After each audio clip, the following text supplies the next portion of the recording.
नमस्कार दोस्तों, आज की इस रोमांचक कहानी में आप सभी का स्वागत है।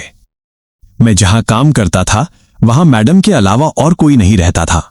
मेरी मैडम 26 से 35 साल की होते हुए भी बहुत खूबसूरत लगती थी।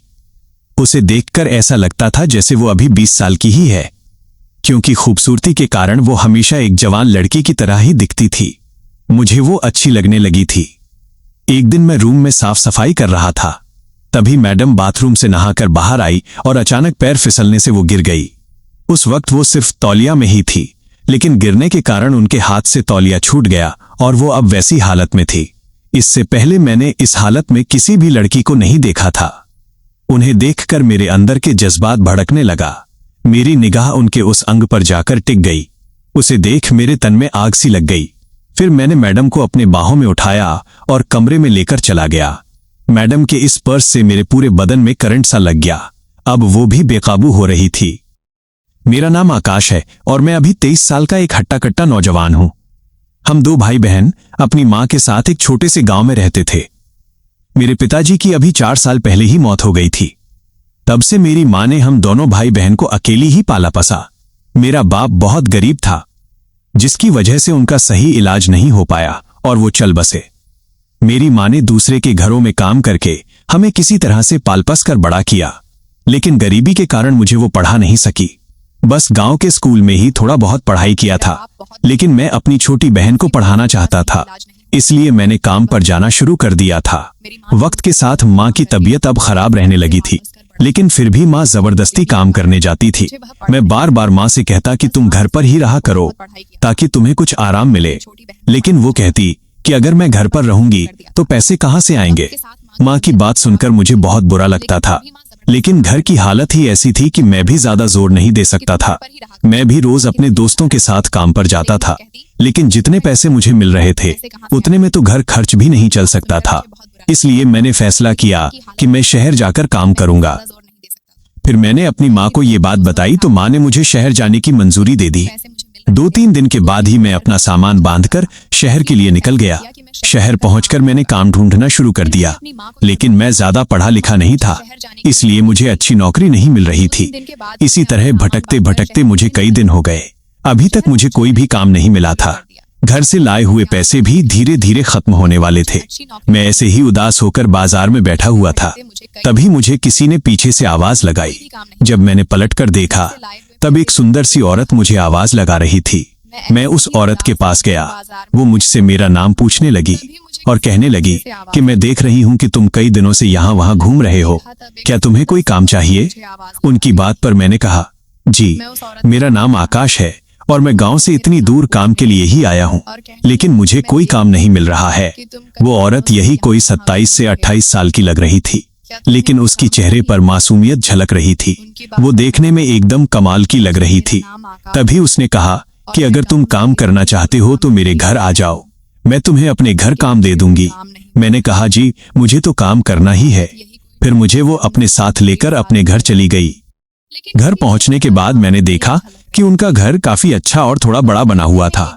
फिर वो कहने लगी कि आकाश, आज से तुम मेरे घर का काम करोगे, तुम्हें रहने और खाने की भी सुविधा दी जाएगी, लेकिन तुम्हें घर का सारा काम वक्त से और अच्छे से करना होगा। मैंने कहा कि मैडम, मेरी तनख्वाह। मेरी बात पर वो कहने लगी कि उसकी फिक्र तुम मत करो, यहाँ तुम्हें अच्छे पैसे मिल जाएंगे। फिर मैंने कहा कि मैडम, आप यहाँ अकेली रहती हैं? तो उसने कहा कि हाँ, मैं यहाँ अकेली ही रहती हूँ, लेकिन आज से तुम इस घर का अच्छे से ध्यान रखोगे, क्योंकि तुम मुझे बहुत ईमानदार लगते हो। मैंने कहा, मैडम, आप फिक्र ना करें, आपने मुझ पर भरोसा किया है और मेरी इस मुश्किल समय में मुझे काम दिया है, इसलिए मैं पूरी ईमानदारी से आपका काम करूंगा। मैंने फिर उनसे भिंजकते हुए उनका नाम पूछा तो उसने अपना नाम रिया बताया। फिर उसने मुझे घर का सारा काम अच्छे से समझा दिया और एक छोटा सा कमरा रहने के लिए दे दिया। मैंने अपना सामान रखा और काम पर लग गया। मैडम रोज सुबह 9 बजे अपने काम पर जाती थी। मैं उनके जाने से पहले उनके लिए नाश्ता तैयार कर देता था। धीरे धीरे मैं उनके घर को अच्छे से संभालने लगा। मैडम मेरे काम को देखकर खुश होती। मुझे भी रिया मैडम के यहाँ काम करके अच्छा लग रहा था, क्योंकि वो मुझसे बहुत ही अच्छे तरीके से पेश आती थी। रिया मैडम के चेहरे पर एक अलग ही मुस्कान होती थी। कभी ऐसा नहीं लगता था कि उन पर कोई मुसीबत आने वाली है। धीरे धीरे वक्त वो गुजरता गया और मुझे उस घर में काम करते हुए 5 महीने हो गए। वहां मुझे तनख्वाह भी अच्छी मिल रही थी। उनमें से मैं अपने खर्च के पैसे निकालकर बाकी के पैसे घर भेज दिया करता था। मैं इतनी अच्छी नौकरी अपने हाथ जाने नहीं देना चाहता था, इसलिए मैं पूरा ध्यान देकर घर का काम कर रहा था ताकि मुझसे कोई गलती ना हो। मेरी मैडम जब तक घर में होती थी तब तक वो मुझसे खूब बातें करती थी, जिसकी वजह से मुझे ऐसा लगता था जैसे मैं इनका नौकर नहीं बल्कि इस घर का कोई सदस्य हूं। रात के काम से आने के बाद भी वो मुझसे अपने पास बैठाकर ढेर सारी बातें किया करती थी। मैं भी उनके इस रवैया से बहुत खुश रहता था। एक दिन रात का खाना बनाकर मैं ऐसे ही बैठा हुआ था, तभी मैडम ने आवाज दी कि खाना लगा दो। मैंने फौरन से खाना ले जाकर टेबल पर रख दिया और उनके प्लेट में डालने लगा। तभी मैडम ने कहा कि आकाश, तुम भी अपना प्लेट ले आओ और यहीं मेरे साथ बैठकर खा लो। उनके कहने पर मैंने भी अपना प्लेट लगा लिया और खाना खाने बैठ गए। इसी दौरान मैडम मुझसे मेरे परिवार के बारे में पूछने लगी। फिर मैंने गौर किया कि मैडम मुझे एक अजीब सी नजरों से देख रही थी। उनकी आंखों में मुझे कुछ और ही नजर आ रहा था और कहीं ना कहीं मैं भी उनके बारे में सोच रहा था कि आखिर उनकी इतनी उम्र हो गई है, लेकिन अभी तक शादी क्यों नहीं की। ये सवाल मेरे जहन में पहले भी कई बार आ चुके थे, लेकिन मुझे कभी पूछने की हिम्मत नहीं हुई थी। खाना खाने के बाद हम अपने कमरे में सोने चले गए। थोड़ी देर बाद मुझे मैडम के कमरे से सिसकियों की आवाज आने लगी। वो इस तरह से सिसकियां ले रही थी जैसे वो रो रही हो। ये बात मुझे ज्यादा हैरान कर रही थी। मेरे कुछ समय समझ में नहीं आया क्योंकि अभी तक वो सब कुछ ठीक था, लेकिन कमरे में जाने के बाद इस तरह रोने की आवाज आना मुझे बहुत अजीब लग रहा था। एक बार तो मैंने सोचा कि उनके कमरे में जाकर देखूं, लेकिन इतनी रात को किसी के कमरे में जाना मुझे उचित नहीं लगा, इसलिए मैं चुपचाप अपने कमरे में ही सो गया। जब सुबह हुई तो मैंने देखा कि उनकी निगाह बार बार मेरे ऊपर आकर टिक रही थी। उनका इस तरह से देखना कुछ ठीक नहीं लग रहा था, क्योंकि इससे पहले तो वो ऐसी नहीं थी। उस वक्त तो मैं अपनी नजरें उन पर से हटाकर अपने कामों में लग गया, लेकिन वो अब मुझसे कुछ नहीं बोल रही थी, बस वो सिर्फ मुझे ही देखे जा रही थी।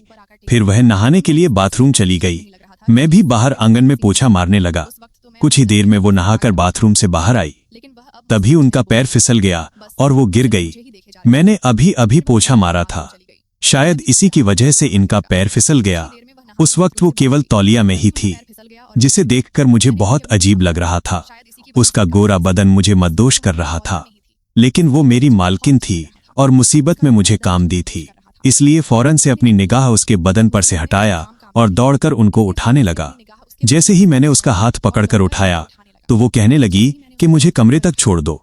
उनके कहने अनुसार मैंने उन्हें उनके कमरे में ले जाकर छोड़ दिया। फिर मैं फौरन से बाहर आ गया, क्योंकि जिस हाल में अभी वो थी उस हाल में वहां रुकना मेरे लिए किसी कयामत से कम नहीं था, क्योंकि मैं एक जवान मर्द था और भावनाएं मेरे अंदर भी थी, इसलिए मैंने वहां से बाहर आना ही बेहतर समझा। किसी तरह 3 दिन गुजर गया, लेकिन अब मैंने देखा कि मैडम पहले से ज्यादा उदास रहने लगी। हमेशा चहकने वाली मेरी मैडम अब परेशान सी रहने लगी थी, जिसे देखकर मुझे बहुत बुरा लग रहा था। मैं उनके ही बारे में सोचने लगा था कि आखिर ऐसी क्या बात हो गई थी जो वो उदास रहने लगी थी। वो देखने में बहुत ही ज्यादा हसीन लग रही थी, लेकिन फिर उनकी उदासी को देखकर मुझे हैरानी भी हो रही थी। कभी सोच रहा था कि जाकर पूछूं कि बात क्या है, लेकिन फिर मेरी नौकरी जाने का भी डर था। मुझे लगता था कि कहीं मेरी किसी बात का बुरा लग गया तो वो मुझे नौकरी से निकाल देंगी, जबकि नौकरी पाने के लिए मैं कितने ही दिनों तक भटका हूं। इसलिए अब मैं और नहीं भटकना चाहता था।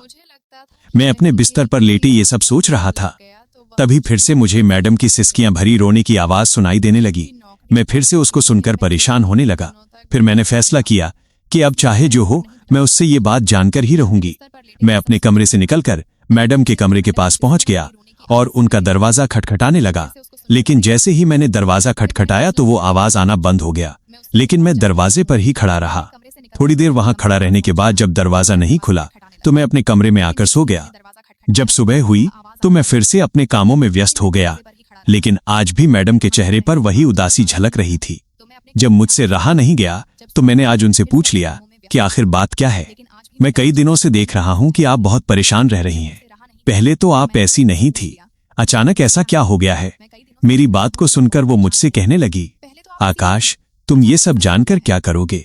मुझे अपने हाल पर छोड़ दो और तुम अपने काम पर ध्यान दो। जब वक्त आएगा तब मैं तुम्हें जरूर बताऊंगी। अपनी मैडम के मुंह से इस तरह की बात सुनकर मैं चुप हो गया, क्योंकि मैडम एक अच्छी औरत थी और उन्होंने कभी भी मुझसे बुरा बर्ताव नहीं किया था। फिर मैं इन बातों को छोड़कर अपने काम में लग गया। लेकिन अब मेरे अंदर मैडम को लेकर कुछ ज्यादा परेशानी थी। ऐसा लग रहा था जैसे मैं अपनी मैडम से प्यार करने लगा था, लेकिन मेरे अंदर उतनी हिम्मत नहीं थी कि उनसे इस बारे में बात करता। आज जब मैं सारा काम खत्म करके अपने कमरे में आया तब मुझे फिर से वही आवाजें सुनाई दे रही थी। लेकिन आज मैंने फैसला कर लिया था कि आज मैं इसके पीछे की वजह जानकर ही रहूंगा। आज मैं फिर अपने कमरे से निकलकर मैडम के कमरे के पास जाकर खड़ा हो गया। फिर मैंने दरवाजा खटखटाया और दरवाजा न खुलने के बाद जब मैं अपने कमरे की तरफ जाने लगा तभी मैडम के कमरे का दरवाजा खुल गया। मैंने देखा तो मैडम एक नाइटी पहनी हुई दरवाजे पर खड़ी थी। वो उदास होकर कहने लगी कि क्या बात है आकाश, तुम इतनी रात को यहाँ क्या कर रहे हो? मैंने कहा कि मैडम आपकी उदासी अब मुझसे देखी नहीं जा रही है, इसलिए मैं ये जानने के लिए आया हूँ कि ये सुन मैडम मेरा हाथ पकड़कर अपने कमरे के अंदर लेकर चली गई और मुझे बैठने को कहा। फिर मैंने कहा कि अब तो बताइए कि बात क्या है। मेरी मैडम मुझे बताने लगी। वो कहने लगी कि आकाश में एक अनाथ हूँ। जब मैं 4 साल की थी तब मुझे एक आदमी ने गोद लिया था, क्योंकि उसका भी अपना कोई नहीं था। इसलिए वो मुझे अपने घर में लाकर मुझे अच्छे से रखने लगे। उनके साथ रहने के बाद मुझे महसूस हुआ था कि एक माता पिता का प्यार क्या होता है, क्योंकि वो मुझे एक पिता के साथ साथ एक माँ का भी प्यार दिया था। तब से मैं उन्हें ही बाबा कहने लगी। जब मैं 18 साल की हो गई, मैं देखने में काफी सुंदर थी, इसलिए बहुत सारे कॉलेज के लड़के मुझसे दोस्ती करना चाहते थे, लेकिन मैं उन सब से कतराती थी। फिर एक दिन मेरे बाबा की अचानक एक्सीडेंट में मौत हो गई, जिससे मैं बहुत रोई, क्योंकि उस दिन मैं फिर से अनाथ हो गई थी। उनके पास जो भी पैसे और जमीन जायदाद थी वो सब मेरे लिए छोड़ गए। उनके जाने के बाद मैंने अपनी पढ़ाई जारी रखी। उसी दौरान मुझे कॉलेज में एक लड़के से प्यार हो गया। वो मुझे बड़े बड़े ख्वाब दिखाने लगा, जिससे मैं भी अपनी आने वाली जिंदगी को लेकर बहुत खुश थी। वो मुझे कभी होटल में लेकर जाता तो कभी दूर से ऐसी जगह ले जाता जहां से किसी का आना जाना नहीं होता था। वहां ले जाकर वो मेरे साथ हर दिन अपनी इच्छा को पूरा करने लगा था। मैं उसे रोकती तो वो कहता कि हम शादी करने वाले हैं, तुम फिक्र मत करो, मैं तुम्हें कभी अकेला नहीं छोड़ूंगा। लेकिन कुछ महीने बाद जब मैं प्रेग्नेंट हो गई तो मुझे डर लगने लगा और मैं काफी घबरा गई। एक दिन मैंने उस लड़के को बुलाया और सारी बातें बता दी। मैंने उससे कहा कि हम शादी कर लेते हैं। बिना शादी के मैं माँ कैसे बन पाऊंगी? यह समाज क्या कहेगा? मैं तो बर्बाद हो जाऊंगी। लेकिन उसने शादी से साफ मना कर दिया और मुझे उसी हाल में छोड़कर वहां से चला गया और फिर मुझे हमेशा के लिए अकेला छोड़ गया। धीरे धीरे मेरी बात सबको पता चलने लगी, तो फिर लोग मुझे हर दिन उल्टा सीधा सुनाने लगे। कुछ लड़के मेरी इज्जत से खेलना भी चाहते थे, जिसकी वजह से मैंने घर से बाहर निकलना बंद कर दिया था। मैं हर दिन रोती बिलखती रहती, लेकिन मेरी भगवा भावनाओं को कोई समझने वाला नहीं था। एक दिन मैंने सोच समझकर एक फैसला किया और अपना पेट साफ करवा लिया। मुझे अपने पैरों पर खड़ा होना था। उस वक्त कुछ दिनों तक मैं यूं ही घर में पड़ी रही और सोचती रही कि अब क्या करूं।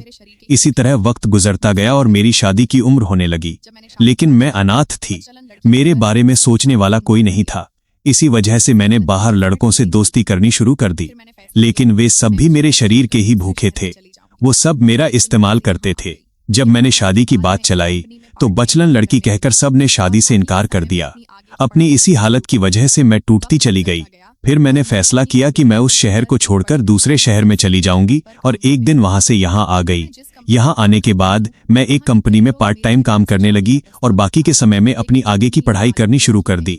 वक्त गुजरता गया और मैं अपनी काबिलियत के दम पर एक बड़ी कंपनी में सबसे ऊंचे पद पर काम करने लगी। अभी मैं जिस कंपनी में काम करती हूँ वहां के कई लोग मेरे से शादी का प्रस्ताव रखा, लेकिन जब उन्हें ये मालूम हुआ कि मैं एक अनाथ हूँ तो शादी से साफ इनकार कर दिया, जिसकी वजह से मुझे बहुत बुरा सदमा लगा और मैं बीमार रहने लगी। मैं जवान हो गई थी।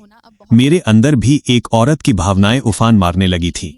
इसलिए मैं शादी करके अपना घर बसाना चाहती थी और वो सब अपने पति के से पाना चाहती थी, जो एक पत्नी को अपने पति से चाहिए होता है।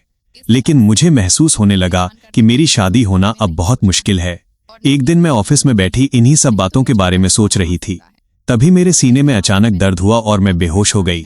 डॉक्टर ने मुझे बताया कि यह हार्ट अटैक का पहला झटका था, इसलिए अब से आपको कोई भी परेशान करने वाली चीजों के बारे में नहीं सोचना है और ना ही कोई टेंशन करनी है, नहीं तो ये झटका दोबारा आ सकता है। कुछ दिन के बाद से मैंने बीती हुई बातों पर ध्यान देना बंद कर दिया और हमेशा हंसने की कोशिश करने लगी। लेकिन अब कुछ दिनों से मैं जब अपने कमरे में आती हूँ तो मुझे अपनी जिंदगी में अकेलापन महसूस होता है। ऐसा लगता है जैसे मैं अनाथ हूं और अनाथ ही रह जाऊंगी। इसी दुख की वजह से मैं अपने आंसू को नहीं रोक पाती हूं और रोने लगती हूं। इतना सब बताते हुए मैडम की आंखों में आंसू आ रहे थे, लेकिन उनकी बातों को सुनने के बाद मेरे आंखों में भी आंसू आ गए थे। मैं सोचने लगा कि लोग कितने स्वार्थी हैं। क्या एक अनाथ को जीने का कोई हक नहीं है? मैंने रिया मैडम से कहा कि मैडम, अगर आप बुरा न मानो तो मैं आपसे कुछ कहना चाहता हूं। मैडम मुझे हैरान नजरों से देखने लगी। तभी मैंने कहा कि मैडम, आप चाहे तो आपके जीवन में मैं खुशी दे सकता हूं जिसकी उम्मीद आप छोड़ चुकी हैं। वो मेरी तरफ देखकर कहने लगी कि आखिर तुम्हारे कहने का मतलब क्या है? मैंने कहा कि मैडम, मैं आपसे प्यार करने लगा हूं। अगर आप चाहो तो मैं आपसे शादी करने के लिए तैयार हूं। मुझे आप बहुत अच्छी लगती हो मैडम। मेरा हाथ पकड़ लिया और कहने लगी, क्या तुम सच कह रहे हो?